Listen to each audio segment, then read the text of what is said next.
So welcome to this video, and now we have Hurricane Odile, and as we expected, is intensifying at a very rapid rate now. The energy has just increased the initial intensity to 95 knots, or 110 miles per hour.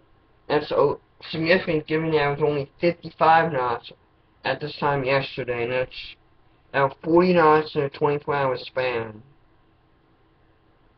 And that's a bit above the Dvorak classifications, and AET was sinking until it finally caught the pinhole eye feature. And since then, it's skyrocketed, though it's been adjusted downward due to constraints.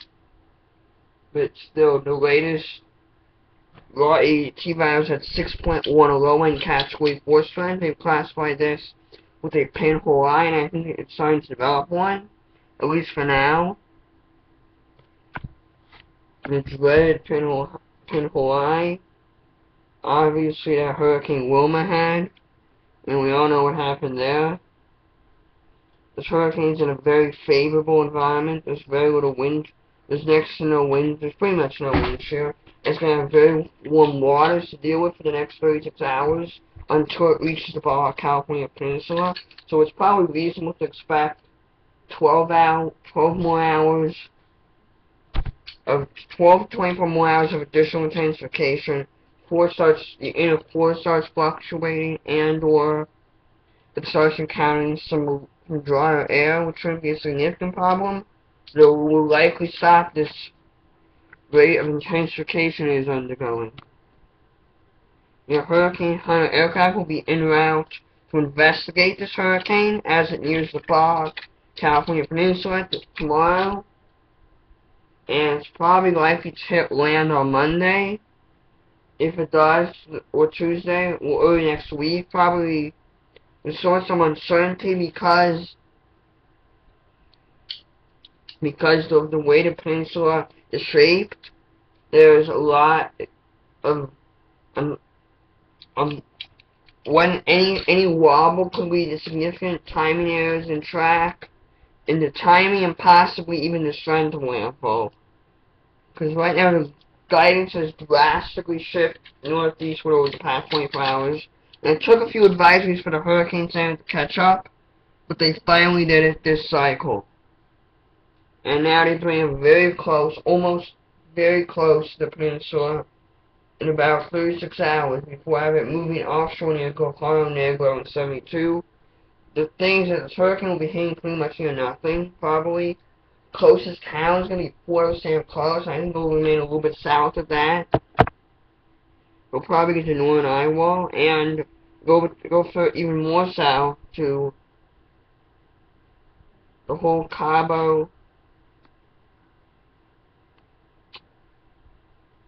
Yeah, there's towns like Port of Charlie, which is a city where it probably could be rode out, but there's literally no power there. And there's cities like that, and then there's San Jose del Cabo. So there's no significant cities between San Jose del Cabo and San Jose del Cabo, which is near Cabo San Lucas, and Puerto San Carlos. Even Puerto San Carlos is not that big. Though storm chasers have rode out Hurricane Jimena in 2009. There was the ice cyclone. I think if you search it, you'll search Hurricane Jimena chase, will come up. I mean, obviously the ice cyclone chasing is most famous for chasing Typhoon Haiyan. I'll probably talk about like the very intense tropical cyclones on this planet soon in a video, but not right now, obviously. As this banner season continues, but as I know, the landfall and if it's going to make one is still uncertain.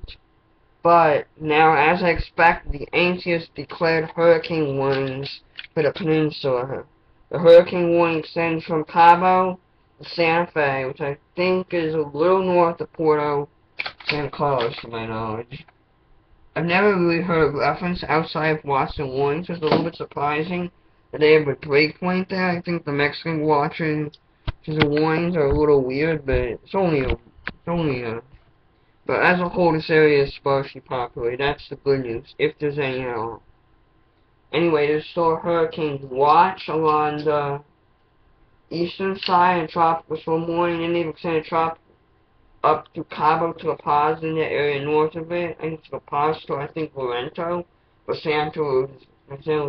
So La Paz to Lorento, there's a tropical storm watch.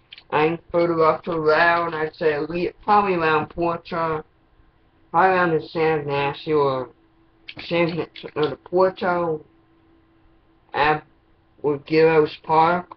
Down south of Santa Fe, there's a tropical storm warning. I think there's a tropical storm watch for up to Baja Negro, which is near the border between Baja California Sur and Baja California Norte.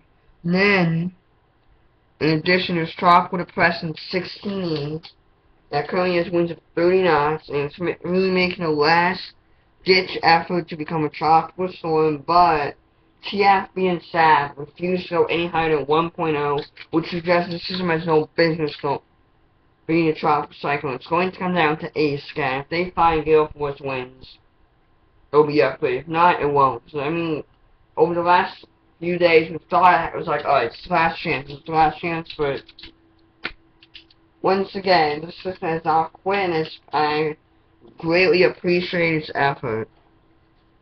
Really do. And that, as you know, is there anything else? Yeah, there's an area of disturbed weather further south along the Mexican coast. Will probably be invested tomorrow. Though honestly, the agencies are a little bullish with this. They're giving you a 20% chance of developing in the next 2 days, and a 70% chance of developing within the next 5. Personally, I think this will be a little bit lower. That's just me personally.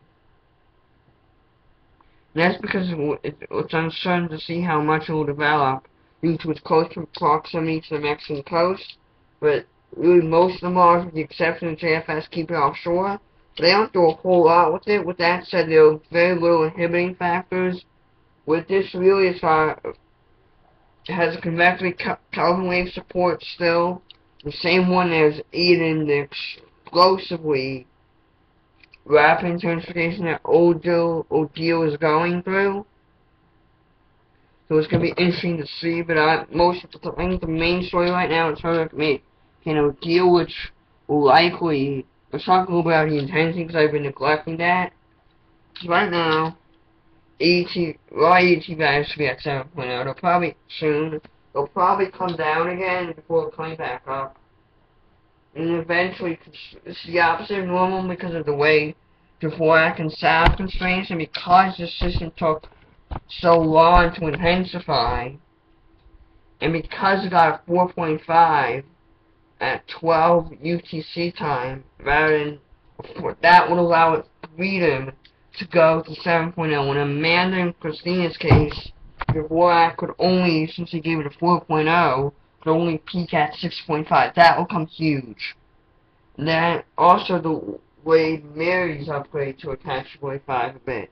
Since both SAB and TFB, like the MET value for them, they were both at 7.0, but they had to revise down to 6.5 due to constraints.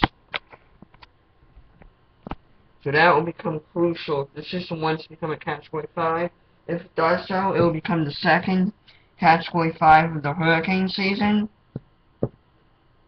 So it's going to be very interesting to see if it does that. I do not expect it to, but it should become a Category 4, or at least a high-end Category 3. And it's somewhat impressive to some, and it really just adds on to the remarkable season we've had. This banner year for hurricanes in the East Pacific. This kind of resembles 2005 in the Atlantic, almost. But anyhow, I'll wrap this video up. Man, it's long. This is a very serious situation. Anyhow, bye.